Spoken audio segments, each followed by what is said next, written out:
Halo Tangkurak Squad di seantero jagat raya, balik lagi dengan kami Santuy Cinema yang masih siaga untuk nemenin waktu gabut kalian. Gimana kabarnya? Semoga kalian dan keluarga selalu dan terus dalam kondisi terbaik, oke?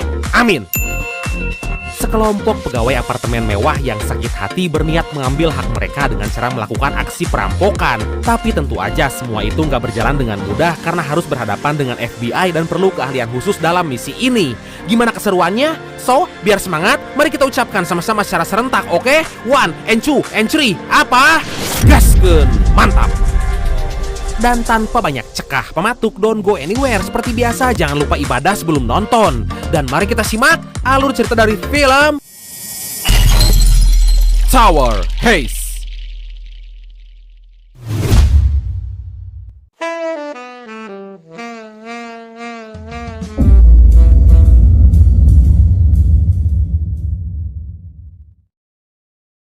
You're never gonna go wrong with semi-soft cheeses. Now let's go to Good Morning New York. Today we're gonna be talking about cheese.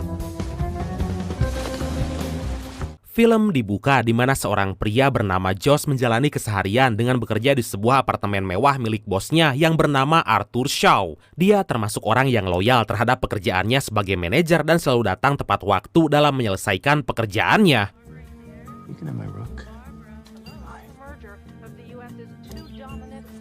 Setiap hari Josh pergi ke apartemen itu dengan berjalan kaki karena ingin hidup sehat agar kondisi tubuhnya prima. Dan dalam perjalanan dia selalu bertemu dengan orang kulit Maghrib yang gak lupa selalu menyapanya.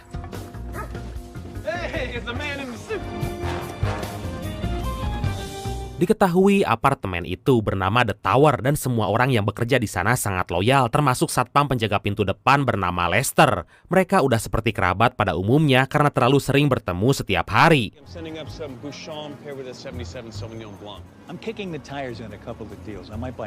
Kemudian setelah sampai di kantor, Josh dipanggil oleh direktur apartemen bernama Simon untuk membahas tentang adik iparnya yang bernama Charlie. Dia mendengar bahwa anak itu sering terlambat datang karena alasan istrinya lagi hamil besar. Mendengar hal itu, Josh pun segera menemui Charlie yang kebetulan telah datang.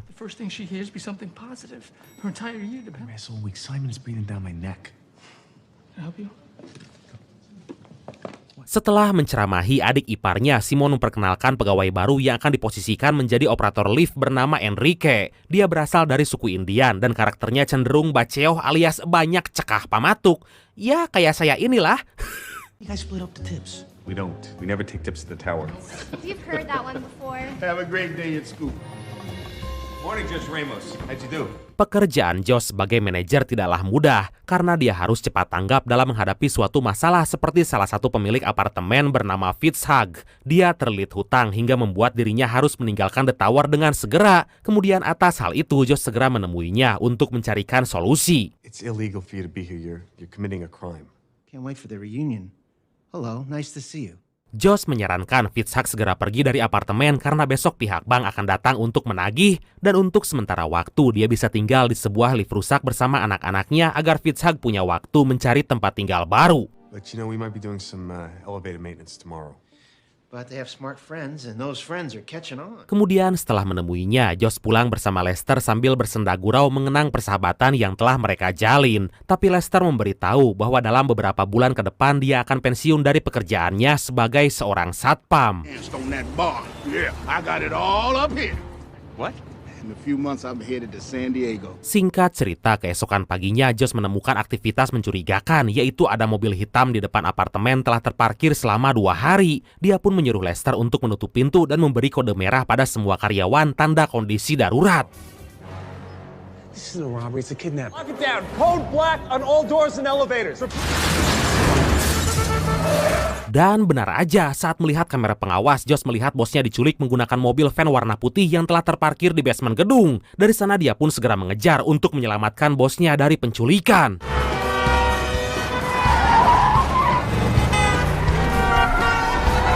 Ternyata Xiao berniat akan kabur dari pengawasan FBI karena dikabarkan bahwa dia terlibat dalam kasus penipuan dan penggelapan dana karyawan. Dia pun langsung dibawa ke kantor FBI oleh seorang agen yang bernama Denham. Turn off the heater and cover the pool. Hate to waste money. It was not a kidnapping, it was an attempt to flee. Menanggapi hal itu, Josh segera mengumpulkan semua karyawan. Mereka diminta jangan dulu beranggapan negatif terhadap bosnya karena FBI belum menyampaikan apapun terkait dengan penangkapan yang baru aja terjadi. Tapi kabar buruknya adalah semua orang yang bekerja di sana akan mengalami kerugian karena dana pensiun yang bernilai jutaan dolar telah diinvestasikan pada Xiao. Dengan tujuan melipat gandakan uang tersebut agar menjadi nilai yang lumayan besar, mereka pun hanya bisa pasrah dan menerima kenyataan bahwa mereka akan pensiun tanpa memegang uang sepeser pun. And more than likely, it's all gone. Who asked him to do that? So we have to find the new board member? Keesokan harinya, Xiao akhirnya dibebaskan dari penjara dan menjadi tahanan rumah yang diawasi oleh FBI. Dia akan menempati penthouse selama penyelidikan berlangsung dan gak boleh pergi kemanapun tanpa izin dari pihak FBI. Cleaning, repairs, all that has to be cleared by the agent on duty today and forfeit $10 million bail. Dalam penthouse tersebut, mereka menemukan sebuah mobil Ferrari 250 GT Lusso tahun 63 dan dikabarkan mobil ini pernah dimiliki oleh pembalap sekaligus aktor film legend bernama Steve McQueen. Xiao membelinya dengan harga $1 juta hanya untuk dijadikan koleksi di ruangan miliknya itu. Million for it 10 years ago. I wouldn't sell it for 10 times that. You leave this apartment for any reason without my... Kemudian di perjalanan pulang, Josh melihat polisi yang lagi menangkap seorang perampok karena dia terbukti telah menyetroni sebuah rumah. Dan orang itu adalah orang yang setiap hari menyapa saat Josh akan berangkat kerja bernama Slide. Rita? Dan setelah sampai di rumah, Josh dikejutkan dengan informasi yang mengatakan bahwa Lester melakukan percobaan bunuh diri di sebuah stasiun kereta bawah tanah. Mendengar informasi tersebut, akhirnya Josh segera pergi ke rumah sakit untuk menjenguknya. I'm gonna pay you back every penny. I promise. Truth is, people can open their own door. If you wanted a sick day, all you had to do was ask. Dari sinilah Josh menemukan fakta baru, yaitu Lester frustasi saat mendengar semua dana pensiunnya nggak bisa diberikan atas kasus itu. Karena sebelum kejadian, dia menginvestasikan uang tabungannya sebanyak $73.000 atau setara dengan 1 miliar rupiah lah. Wow, atas kejadian itu Lester menganggap bahwa dia nggak akan pensiun dini karena semua uangnya kini telah habis. $73,000 and change gave him every penny. Sure? Yeah. Couple of months. Dengan adanya kejadian itu, esoknya Josh pergi ke penthouse untuk menemui bosnya perihal kasus yang menimpa Lester. Di sana dia mengeluarkan semua unek-unek sambil merusak mobil Ferrari-nya karena nggak mendapatkan jawaban yang jujur dan memuaskan dari Xiao. Mr. Kovacs, let me have a swing at that shit. Foreman coming off the line in Michigan right now. Gosh, this car is irreplaceable. Seketika Simon pun langsung memanggil karena dia telah lancang merusak barang kesayangan bosnya hingga membuat Josh, Charlie, dan Enrique langsung dipecat dari sana. Hingga dengan terpaksa akhirnya mereka pun pulang ke rumahnya masing-masing. When he gets out. Meanwhile, the rest of you I want you out of the building right now. These will not be tolerated at the tower. You're all fired. Merasa gusar dengan semua masalah yang menimpa, akhirnya Josh menemui Denham untuk menyerahkan berbagai informasi yang telah dia dapatkan. Di sana juga Denham mengatakan bahwa FBI belum menemukan uang hasil menipu tersebut karena Xiao telah mengosongkan semua rekeningnya 3 bulan yang lalu. We still haven't found Shaw's safety net. Badass is my middle name, so... Nope. Mendengar informasi itu, Josh seketika berinisiatif merampok mantan bosnya dengan cara masuk ke dalam penthouse karena dia yakin uang itu disembunyikan di sana. Tapi sebelum beraksi, Josh membentuk sebuah tim agar semua rencananya bisa berjalan dengan baik. It's me, Mr. Fitzhugh. Can you open the door, please? You like working here? I need your help. Semua personil telah berkumpul dan Josh mengutarakan niat bahwa dia ingin merampok Xiao dengan membongkar berangkas miliknya yang diyakini terdapat di penthouse. Dan untuk memuluskan perampokan itu, Josh merekrut 1 orang lagi, yaitu si ganteng kalem Slide, karena dia telah memiliki pengalaman dalam hal rampok-merampok. You must have been saying your prayers, Slide. You made bail. Tentu aja Slade kebingungan karena dia nggak mengenal Josh tiba-tiba ditebus dari penjara. Dari sana Josh menceritakan bahwa dulunya mereka satu sekolahan dan Josh membutuhkan dirinya untuk menjebol sebuah berangkas yang bernilai 20 juta dolar Amerika. Wow! I do remember you. You the little seizure boy that was having what history? I see you walking by every now and then. I say, hey, what's up, little B.I.? Ternyata jumlah uang yang Josh sebutkan membuat Slade mau bergabung dengan ketiga teman Josh untuk melatih mereka bagaimana caranya mencuri. Dan sebagai pelajaran awal, mereka disuruh menguntit apapun di sebuah mall agar saat beraksi mereka nggak kebingungan dan karagok. Hey, come on, man. These guys ain't got what it take. I can look in their eyes and see us. No, that's boys from Brazil with the clone Hitlers. Oh, shit. Dan benar aja, keempat orang itu berhasil menguntit beberapa barang agar mereka bisa lulus tahap pertama. Enrique mendapatkan sepatu, Fitzhugh mendapatkan sebuah sweater, Charlie 2 buah anting, dan Josh mencuri daleman wanita. You each stole $50 worth of shit. I stole $264. Setelah selesai berlatih, mereka pun pulang untuk membahas seluk-beluk ruangan beserta fitur keamanan agar Josh bisa mengetahui celah kesalahan hingga semua personil bisa masuk ke dalam gedung tanpa hambatan. Mereka juga mengintai keadaan di sekitar dan mencatat jam berapa polisi berpatroli di depan gedung tersebut. Only works the west side of the street. You got a fat ass. I can't tell my wife I'm having a lunch. We're not having lunch. Kemudian di malam harinya, Josh didatangi oleh Denham dan mengatakan bahwa Shaw menuntut atas perusakan mobil yang telah dia lakukan. Dan agar nggak dijebloskan ke penjara, Shaw meminta Josh untuk minta maaf dengan tulus dan datang ke penthouse-nya. Trick. Getting away with it.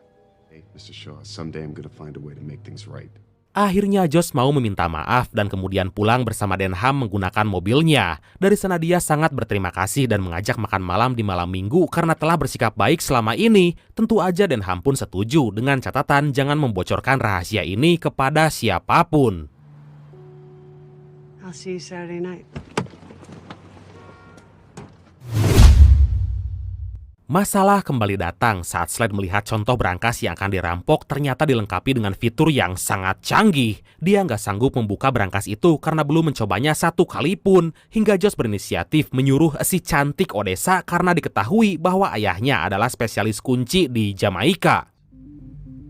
What's in it for me? When I hired you, I made a note that you work for your father in Kingston. Dari sana Slade belajar dari Odessa agar dia mengetahui cara membuka sebuah berangkas walaupun kemampuannya kini nggak setajam dulu. Dan Josh menjanjikan bahwa dia akan mendapat bagian yang sesuai dari hasil rampokan itu.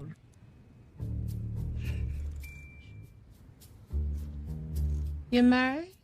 Tapi masalah datang lagi karena Charlie dipanggil oleh Simon agar dia bekerja di sana menggantikan posisi Josh sebagai manajer. Tentu dia menerimanya karena saat ini Charlie membutuhkan uang untuk biaya persalinan istrinya yang lagi hamil tua. Black. It's called black. You call it black, I call it blues. I can't believe how irresponsible you're being. Sementara itu Agent Denham dipanggil oleh Shaw untuk memberikan informasi bahwa sidang mengenai kasus Shaw dimajukan karena bertepatan dengan acara Thanksgiving. Pengacara Shaw mengatakan bahwa ini adalah hal yang bagus agar dia bisa menghemat waktu karena pada akhirnya Shaw pasti akan memenangkan sidang tersebut. Setelah mendengar kabar itu, Denham langsung menghubungi Josh agar dia tahu bahwa selain kasus sidang dimajukan, dia juga terancam akan dituntut dan dijebloskan ke dalam penjara atas kasus yang tempo hari. Dari sana Josh pun segera menemui teman-temannya agar cepat melakukan tindakan. My sister will be taking the Q train to my uncle's house in Brighton. Singkat cerita, hari itu pun tiba, semua orang berkumpul di jalanan untuk menyambut perayaan Thanksgiving. Dari sana Odessa memberi kode bahwa Shaw telah pergi dari kantornya menuju ruang sidang, tapi saat Josh melihat ke bawah, tiba-tiba si tangkurak Slade lebih dulu masuk dan malah mengkhianati semua orang. Edun. He's heading for the tower. Well, that's not the plan. It's Slide. Is he coming up here? Shit. Josh dan ketiga rekannya langsung turun dan masuk ke dalam gedung dengan bantuan teman-temannya yang masih berpihak. Mereka mengalihkan perhatian karyawan dengan berpura-pura ada pesta ulang tahun salah satu penghuni apartemen, dan atas hal itu Josh segera menaiki tangga agar nggak terlihat mencurigakan.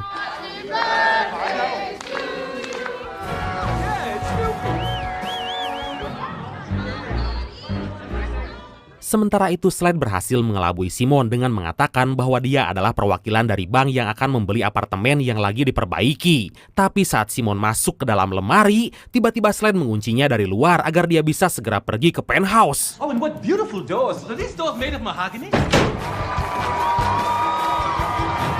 Josh juga menyuruh Odessa melumpuhkan satu petugas yang berjaga di pintu masuk penthouse agar mereka bisa masuk tanpa hambatan. Hingga setelah itu akhirnya mereka bisa masuk ke dalam dan segera mencari di mana letak disimpannya dari berangkas tersebut. Got it! Come on.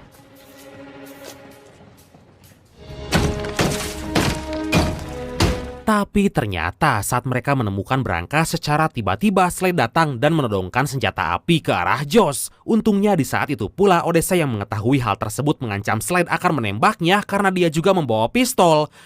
Mamam tah ganteng. Don't have a choice. I brought my own gun. We had a plan! Fitz, calm down. Come on now, shit, Fitz. Si cantik Odessa pun segera turun tangan mencoba membuka berangkas tersebut dengan menggunakan kemampuannya. Tapi saat dibuka ternyata hanya berisi angin dan kosong melompong seperti hati saya. Aduh! Kemudian saat Fitzhugh dan Slade terlibat adu mulut dan berebut senjata, secara tiba-tiba... Jeez, that is wrong with you, man. You kill somebody. Where he hit the money. Peluru itu meleset dan mengenai bagian kap mobil Ferrari milik Shaw. Dari sana Josh baru sadar bahwa Shaw menyembunyikan uangnya dengan cara membeli emas dan menjadikannya sebuah mobil. Dan dapat disimpulkan bahwa semua bagian dari mobil itu ternyata terbuat dari emas. Dan mobil ini diperkirakan bernilai 45 juta dolar Amerika atau setara dengan 667 miliar rupiah. Wow! Shit. 45 million. Jesus. $45 million? Akhirnya Josh mempunyai ide, yaitu mencuri mobil tersebut dengan menggunakan sebuah alat agar mereka bisa memindahkannya. Enrique pun segera naik ke atas puncak menara untuk mengendalikan kren. It's moving. Sementara itu Shaw yang telah sampai di pengadilan, tiba-tiba petugas di sana memberitahu bahwa hari ini adalah Thanksgiving dan gak ada petugas yang bekerja. Denham pun segera balik kanan karena dia mengetahui bahwa semua ini adalah jebakan semata dan Josh telah berhasil mengelabui mereka. There's no one here today, ma'am. It's Thanksgiving. What the hell's going on? Josh dan Slade berhasil mengaitkan tali tersebut ke rangka mobil agar mereka bisa pindahkan ke ruangan lain. Tapi masalahnya, Fitzhugh mengalami kendala untuk meraih mobil itu karena jaraknya yang lumayan cukup jauh. Hingga saat dia akan meraihnya...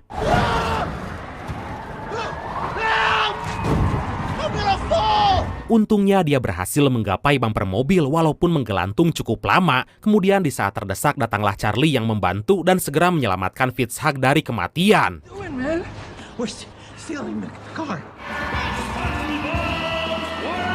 Kembali ke Josh dan Slade yang memilih untuk turun menggunakan tali tersebut ketimbang mereka harus ditangkap oleh petugas FBI, dan dalam hitungan menit akhirnya mereka bisa memindahkan mobil tersebut dengan bantuan Charlie.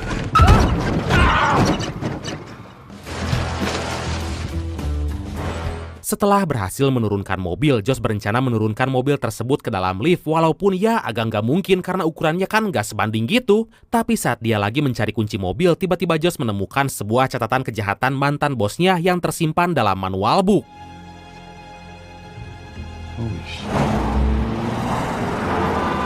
Akhirnya mereka berhasil memasukkan mobil itu dengan kondisi yang sangat-sangat menyusahkan. Hal itu dilakukan agar petugas nggak mencurigai apa yang telah mereka lakukan. Kemudian di saat itu pula tiba-tiba lift meluncur dengan cepat karena Shaw ternyata telah tiba di sana.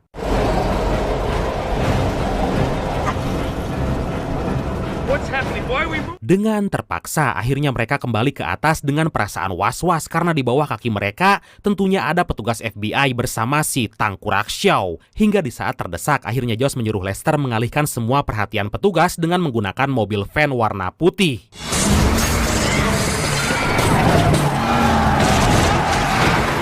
Semua petugas FBI mengejar mobil van itu dan saat pintu belakang dibuka nggak ada siapapun di sana kecuali Lester yang mengemudi mobil. Hingga Denham sadar bahwa kejadian ini adalah pengalihan perhatian agar Josh dan kawan-kawan bisa kabur dari dalam gedung.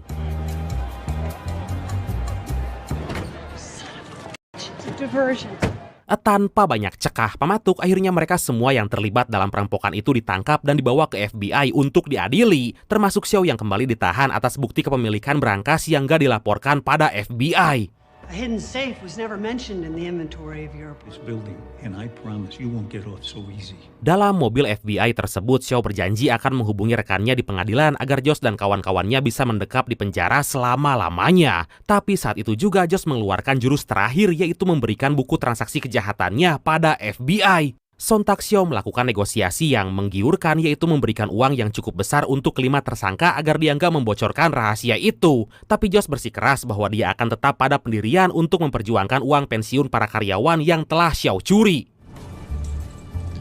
Checkmate. I'm very sorry, Mr. Shaw, but we don't accept tips at the tower. Setelah sampai di kantor FBI, tiba-tiba salah satu pegawai The Tower bernama Lovenko datang untuk menjadi pengacaranya dan meminta agar membebaskan Josh dan kawan-kawan dari semua dakwaan. Hal itu dilakukan karena dia punya catatan kejahatan yang telah dilakukan oleh Xiao. Sharks are born swimming, sir. These are Mr. Shaw's handwritten notes detailing his fraudulent business. I'd like to request the immediate release of all the defendants. Tapi karena Josh yang mendalangi semua ini, maka FBI tetap menghukumnya, yaitu 2 tahun penjara atas kasus pencurian mobil. Kemudian sisa anak buahnya dibebaskan dan diam-diam naik ke atas gedung The Tower karena ternyata mereka telah menyembunyikan mobil tersebut dalam kolam renang. Mantap! Mr. Shaw will enter a guilty plea next week.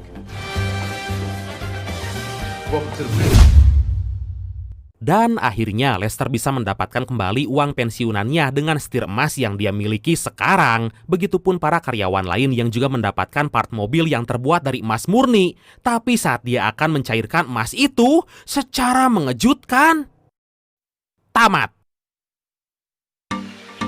Wah, kebayang gak berat sebuah mobil yang part-partnya dari emas, bodinya dari emas, gearboxnya dari emas, velgnya dari emas, knalpotnya dari emas, setirnya juga dari emas. Coba pikirin, pikirin. Gimana? Pikirin sih? Ya itulah pokoknya mah, gimana cara buatnya coba. Oke, karena cuaca saat ini lagi dingin-dingin gimana gitu, maka langsung aja ya. Dan pesan yang bisa kita ambil dari film kali ini adalah, janganlah menodai kepercayaan, karena di saat kamu berbuat seperti itu, orang yang sangat dekat pun akan kecewa dengan apa yang kamu lakukan. Bersikaplah adil dan bijak dalam mengambil sebuah keputusan, karena dengan keputusan yang salah akan berakibat fatal untukmu di kemudian hari. Waspadalah, waspadalah!